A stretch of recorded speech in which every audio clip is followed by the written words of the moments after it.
गौर से सुनिए दोस्तों, क्या आपका भी मन हर वक्त भागता रहता है, जैसे कोई पागल घोड़ा जो रुकने का नाम ही नहीं लेता। आप बैठना चाहते हैं पर मन उठ खड़ा होता है। आप सोना चाहते हैं पर मन हजारों बातें सोचने लगता है। आप खुश होना चाहते हैं पर मन पुराने दर्दों को उठा लाता है। कभी किसी के शब्द चुभ जाते हैं, कभी किसी अधूरे काम की चिंता दिल को कचोटती है, कभी भविष्य का डर और कभी बीते कल की यादें हमारे भीतर तूफान बन जाती हैं। हम मुस्कुराते हैं पर भीतर टूटे हुए रहते हैं। हम लोगों के बीच रहते हैं पर अंदर से खाली महसूस करते हैं।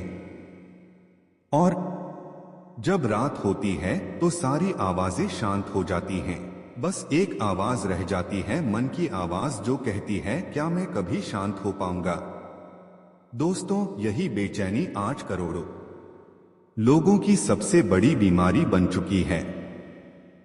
यह किसी और को दिखाई नहीं देती, लेकिन अंदर से इंसान को धीरे धीरे खा जाती है। आप बाहर से बिल्कुल सामान्य दिखते हैं, पर भीतर एक ऐसा तूफान चलता है जिसे आप खुद भी रोक नहीं पाते।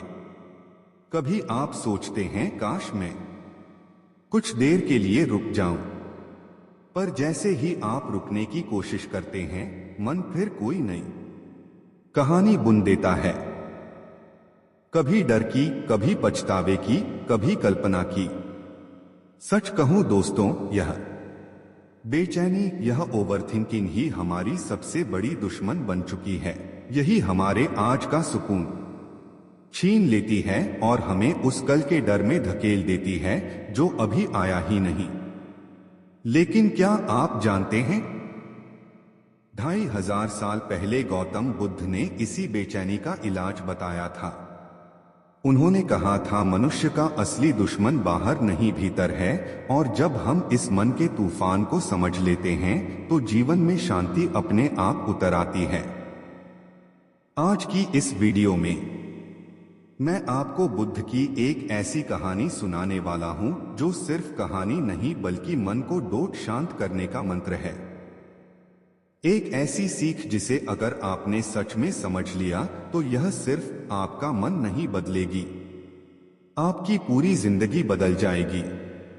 क्योंकि दोस्तों, शांति बाहर कहीं नहीं है, वह आपके भीतर है, बस धूल के नीचे दब गई है।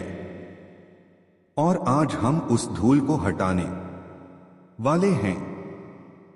तो चलिए मिलते हैं उस युवक से जिसका नाम था आनंद, जिसका मन हर वक्त सोचता, भागता और उलझता रहता था, और सुनते हैं कि कैसे बुद्ध ने उसे एक ऐसा अनुभव दिया जिससे उसका मन हमेशा के लिए शांत हो गया। यह कहानी आपको यह समझाएगी कि विचारों को बढ़ाकर नहीं, उन्हें घटाकर ही सच्ची शांति मिलती है। तो वीडियो को अंत तक जरूर सुनिए, क्योंकि यह सिर्फ एक कहानी नहीं, यह आपके बेचैन मन के लिए एक दवा है।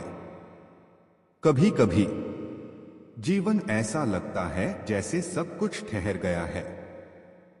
काम चल रहा है, परिवार ठीक है, सब कुछ सामान्य है, फिर भी भीतर एक हलचल है, एक अनकही बेचैनी झोंकताती है कि कुछ ठीक नहीं, और हम अक्सर उसे अनदेखा कर देते हैं।